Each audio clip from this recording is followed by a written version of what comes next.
Welcome back. You got Will and I, man, here from the Block Runner, MetaZone, and Rovi, and today we're going to talk about a little bit more about the BRC20. Yeah, just kind of contextualize where we are, right? Because we've been in the space for a couple months. Yeah, so our friends at SMB Decentralized, they reached out to us and they kind of wrote an article, and we read it, and it was like, this follows our sentiment about BRC20. Yeah, it's important because every time there's like a new sector that emerges, like obviously you onboard a ton of attention and interest off the bat, and then sometimes that hype, that momentum can die off for a variety of reasons.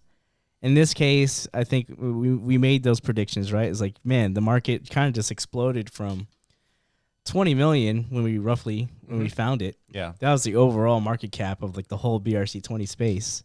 Yeah, when is highest to like 600 million? A billion. Almost a billion? Yeah, I'd say in a month.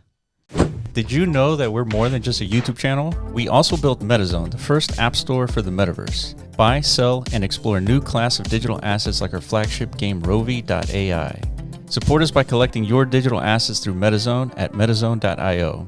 Like, comment, and subscribe to stay updated. All right, back to the video. That's quite the dramatic explosion of value. And keep in mind, this is all mostly during a period of like minimal infrastructure, very difficult to onboard new. Less than 50,000 participants.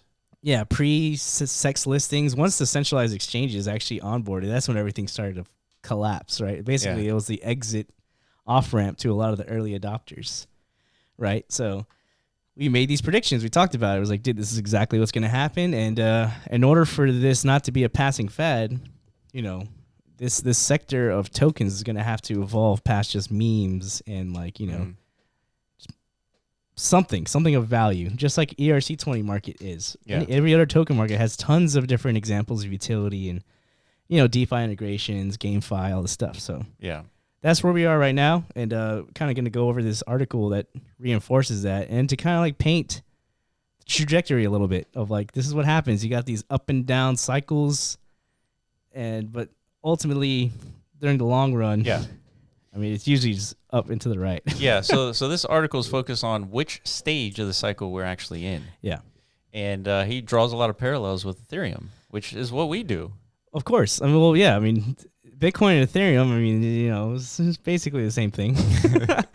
A little bit of differences there, but if you want to know, have like a good historical context as far as like how things will probably proliferate, just kind of look at Ethereum, Yeah, so let's get straight into the interesting stuff. We're going to look at the market cycle of DeFi and Ethereum and its similarities to how BRC20 started. So here's the $1 billion total market cap. And sounds familiar, right? Right. And then in 2017 to 2018, it just quintupled, right? Went up to as 5 billion, it says here.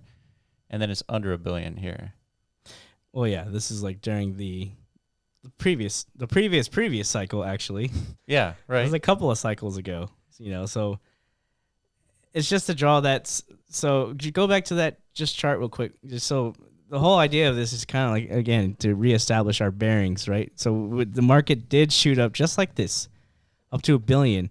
And right now we're hovering around the 300 million market cap range for the BRC20 market, which is roughly about how far this early DeFi retraced to. Yes. So the market psychology, sentiment, whatever, it's mimicking almost exactly how early DeFi did. And if you know anything about the context of where DeFi is today, I think it's roughly like a $50 billion thing. That's so true. So it hit $1 billion and then it retraced to around 300 million, that's where it's at right here. And then it exploded during the previous cycle. Right. Yeah. Okay. So this article just breaks down exactly kind of like how we're paraphrasing. Yeah. The first wave eventually hit in 2020, which DeFi space did 170x from $1 billion to 170 billion. That's huge. So that's probably like the top end range. That was DeFi summer, most likely. Yes. Yeah. So like that's when everything was really exploding. Everybody started to understand the value of DeFi around that time. Yeah, so it goes on to say smart investors will be able to see the correlation already to the current BRC20 cycle, but let's analyze it together and work out where we are. BRC20 took off very quietly early in the year. then a few months ago has a massive injection of money through early investors who spotted the narrative. Within a few weeks, we already had a marketplace in mints, it getting sold out within hours. After the first mini waves, the real wave took us to a market cap of pretty much $1 billion. And guess where the market cap is now? Like we're saying, around 300 million. Yeah. Parallels, dude. Parallels. They're there. All right, so what's next? Our analysts predict a slow grind back to $1 billion market cap over the next 4 months, a mega spike, and then a mega spike to $5 to $10 billion on the next wave. The most likely scenario to the project's building and creating products and technology to innovate the space will steal the market share on the grind back up to $1 billion. So this is what our narrative is we saw the meme tokens sort of explode, and then we were like, this is not sustainable. Real projects are going to come in and make stuff here and make utility tokens. They have to. It's not like a prediction of whether if or not that will happen. It's like it has to happen, or else this does just kind of fizzle away. Yeah. Just like, and the reason why meme tokens was enough of like a catalyst to get things off the ground up towards like $1 billion is because, the whole Pepe coin thing. It was right in the time of meme mania going on in Ethereum. Yeah. It was like the perfect coupling. Like, here we got a whole meme market here on Bitcoin. That was enough to kind of get like the early wave going. But yeah, like for the future, the market's going to expect more, right? We want to see real value, real yield, real whatever it is that these tokens are utilized for. Yes. We want to see protocols. We want to see advancements, innovations, and stuff like that, Yeah, so the most likely scenario is the projects building, creating products and technology to innovate the space will steal the market share on the grind up to $1 billion. So they talk about Ordi, right? So current Ordinals has a lion's share of the total market cap of 187 million out of the 300 million, over 50% market dominance. Our analysts have nailed the technical analysis on Ordi on Twitter. And then in Alex Labs gets a mention here. So first B20 or BRC20 token released by Alex Lab. And the Alex Lab token is built on Stacks. So Stacks have been building smart contracts on Bitcoin for years. And so we will do an article deep diving into the next few weeks. They also have a launch pad, so holders of the B20 or Alex token may get incentives of airdrops. And here's Oshi. So this is like, I think Oshi was probably like the first BRC20 that we identified, kind of like attempting something more than just, spinning up culture or community, right? Right. There's nothing wrong with trying to spin up culture or community by leveraging these like, Web3 tools. That's a big component of like why they're valuable, right? You can align humans for very common goals. Yeah, and that's why we talked about them, just because of the utility and the necessity of this particular project. So they think they can put smart contracts on Bitcoin. The team is very confident. Merlin, which you've interfaced before on Twitter and Discord, right?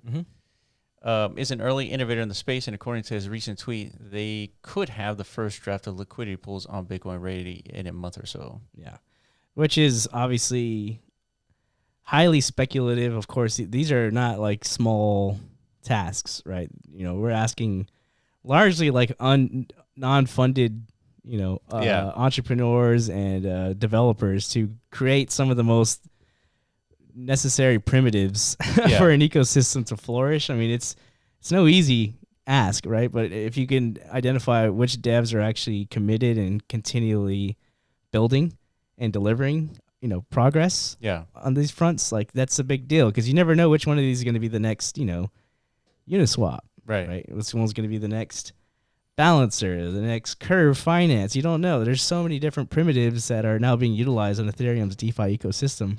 Yeah. Which is now like snowballed into like a whole thing, multi-billion-dollar sector. So I mean, that's the growth opportunity here, Yeah. So it says Oshi is the current market cap is 5 million, a utility token at 5 million. So and Uniswap's probably somewhere around 4 or 5 billion. That's right. Right. So 100x. That's 1,000x. Yeah. That's right. Yeah. That's right. Yeah. Another DeFi protocol to keep an eye on is Orpos, another one that we've talked about. It seems to have a solid team and interested only in building solid projects. From what we can currently see, they're building trustless BRC20 swaps, another primitive. Yeah. Market cap is less than $1 million. That's crazy. Yeah. Could they be the Uniswap of BRC20, Iman? Their UI looks slick from what we have seen from the founder, Crimson Elp, on Twitter. Somebody's going to. That's the point. Yeah. So you have to align with all these theses, right? Like, yeah, BRC20 goes nowhere unless it evolves towards a more like utilitarian space, I guess. Yes. And without that means, so just list them out. Just go to Ethereum, list out all the different primitives that all collectively contribute towards this ecosystem. Then, yeah, just bucket like all these different projects addressing each one, right? And then within one of this collection of projects, one of them was going to become the leader in that sector, right? Yeah. So that's the game, kind of like we're all playing, right? We're trying to figure out who's really about it. Yeah. It could be Alex Labs. It could be like some random Anon dev in France. We don't know yet, right? And the market hasn't really determined, like, not until these things start to launch and we start to see real TVL, piling in. That's when we'll have like a clearer picture, Yeah, and there's another one called Track. So they did an article on Track, something which is fundamental for the rest of the BRC20 ecosystem to thrive. Projects like Track will allow the space to reach 100 billion market cap in a few years. Do you remember what Track does?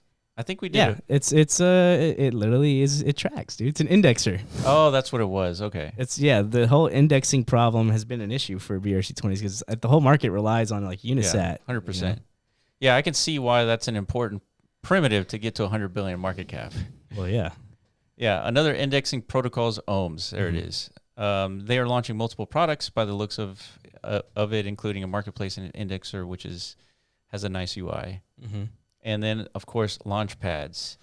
Now, Launchpads is like, I feel like that's what comes after all these other primitives kind of become established. I mean, obviously they're gonna come, and through these Launchpads, will probably be a lot more projects claiming that they're gonna be the ones to, attack these core infrastructure issues. Right. Right now, Track and Ohms, because you need indexers to do Launchpads. Yeah. Right. Or like you're gonna see like 10 new Oshi spinoffs, coming through these launch pads. Like, we'll solve liquidity pools. We got this. Yeah. Here's my white paper. Yeah. So expect it. We said the same thing about IDOs whenever they're first popping off. It's like, dude, there's gonna be like an influx of developers, website projects first. Pretty much. Yeah. It's gonna be a mania, and it was, and it lasted like a solid 6 to 12 months of like just nonstop IDOs. It's true. And which one of them there's probably like only like 10% of them still like around. Yeah. Actually still continuing their development, All right. And so the launch pads mentioned are Alex Labs, BXDX, and Luminex, and ToshiPad, which is the launch pad which is powered by the Ordinals Council. Yeah. We covered them too. Yeah. So we covered them. Shout out to the council. I don't think we talked about Luminex or BXDX. Right. So a couple of videos we probably need to make here. Yeah. Let us know in the comments of which one of these launch pads you guys are most, anticipating, or I mean, some of them have already been utilized for previous launches. So right. Yeah. So here's a shout out to Francis Dune. Oh, look, we're on this list, dude. And we're on it. The block runner. Yeah, so make sure you follow these guys. So they have like an aligned sort of perspective and outlook that we have. Yeah, I agree. And I think their goals and objective is to become like a network of, I guess, investors, creating a group that wants to start, deploying capital in this space. And I think that's actually probably very much needed. Yeah, 100%. For a lot of these, like we were saying, the tasks at hand for a lot of these projects and these developers are most likely beyond the scope of like a team of 1, 2, 3 individuals. So the thing they're probably most suffering or like, waiting for is funding, right? Yeah. They need to grow their teams. They need to expand, and they need like a marketing budget and all this stuff. It's not easy building in any space. Yeah, definitely not. Yeah, especially if you're trying to address infrastructure problems. Yeah. It's easy to spin up like a PFP project. Yeah, I agree. Any individual could do that. Like create some art, slap up a Twitter page, and just go to town, dude. I'm an influencer. Buy my stuff. Because all the other infrastructure has already been built to bring in that class of entrepreneur. You know what I mean? Yeah, I totally agree. Yeah. So Let's get some funding to these guys, dude. Yeah, these guys are doing the hard work, right? You can't have $100 billion ecosystem without these guys. 1,000%.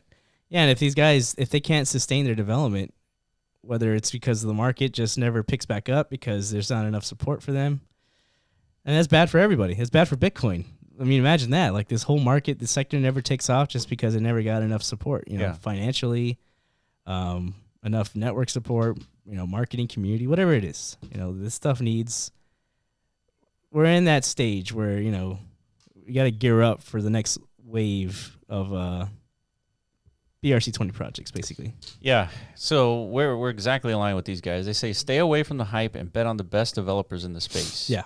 Interestingly, recently the exchange OXX developed I think it's supposed to be OKX. Yeah, developed BRC30, which allows the staking of BRC20s and receive BRC30 tokens. Mm-hmm. This is another form of innovation, decentralized staking on BRC20, which is completely new and opens a whole host of new use cases. And then PS Binance will be involved in BRC20 soon. They've been dropping hints. They're already in the ordinal space too. Yeah, I think you can already, they have like a whole NFT sector for ordinal inscriptions and stuff. So they're definitely dabbling in. I mean, I think most people who are veterans of the space understand the value proposition of digital value on Bitcoin, that's being built on top of it, not just. Yeah, the whole narrative is so juicy. Correct. Yeah. So expect it. It's coming. I mean, it's already here, but like I said, we're kind of like in a market lull, which is fine. It's just normal. Yeah, this is supposed to happen. Yeah, like this is whenever like the market kind of gets together. Now, probably investors are going to come in, start placing their bets, and that's exactly what it's needed. So, yeah. Seems like these guys are doing it. SMB Decentralized BRC20 Fund. Exactly. So first mover VC fund. So specifically for BRC20. So they might be a first mover, but I guarantee they're not alone. Yeah. Guarantee it. I guarantee it, dude. There's a lot of capital out there trying to be deployed. So a lot of eyeballs are keeping an eye on this. Exactly. So, and including us, not as investors, but as interested enthusiasts, entertainers. So we're gonna keep looking at all this stuff. Yeah. And we found some interesting. I don't know if I don't want to spill anything, but I'm just gonna say it. We found some interesting, potential metaverse stuff. Yeah, for sure. That's related. It's very interesting. I mean, the entertainment level the last 24 hours has been off the charts. At peak. Off the charts. And we're definitely gonna introduce it to you guys in the near future. But we're still doing our research because this one's very important to us because we are a 100%. Metaverse native company project. And the metaverse is extremely complex. Extremely. And now that Apple is part of it, it's become even more complex and even more entertaining. Yeah, they got the biggest elbows in the space. Right. So there's a lot so just like DeFi is going to be a core component to BRC20s. So will AI at some point. 100%. So will dude, imagine AI on Bitcoin, dude. You're already falling out of your chair. Will's fully dude. entertained now. That's it, dude. AI and Bitcoin, dude. That's whenever we retire. We're throwing in the towel. You can't get any better than that. Yeah, it doesn't get better. You're right. And of course, everything at some point. Obviously, it's going to take many years and probably cycles and a long time to get it right. But it's all coming, no matter what. Yeah, it is. Mm-hmm. And then Apple's going to get on Bitcoin. Yeah. What's the next speculation, dude? That's it. That's the top end of our history. Yeah, I guess at that point, dude, it's like, what do we do? Yeah, what do we speculate on? Yeah, now what, dude? Yeah. It's all over. Shit, that's gonna be actually a sad day, dude. It's like channel has no more purpose, dude. Yeah, now blockchain's mainstream. Yeah, it's like we beat the game. Yeah, we won. We won. Yeah, looking forward. It's gonna be an interesting day. Yeah, maybe 8-10 years from now, something like that. That's true. Yeah, it took 10 years for Apple to get into the AR VR space. Right. So that means we got 10 years of the block runner, dude. Of entertainment, yeah. Of entertainment. So looking forward to it. All right, guys. That's been talking about BRC20, where we're at in the market cycle. Mm-hmm. Shout out to these guys, SMB Decentralized Fund here. Mm-hmm. Appreciate you for reaching out to us and putting this thing together. It's pretty interesting. Yep. And it's cool that we're kind of aligned with everything. Totally. Yeah, that means we've done a good job. Our thesis is strong, and we got others and agreeing with us. Same wavelength, dude. That's right. All right, make sure you follow us on Twitter at The Block Runner, at MetaZone.io, and at Rovi AI, and we'll catch you in the next video. Peace.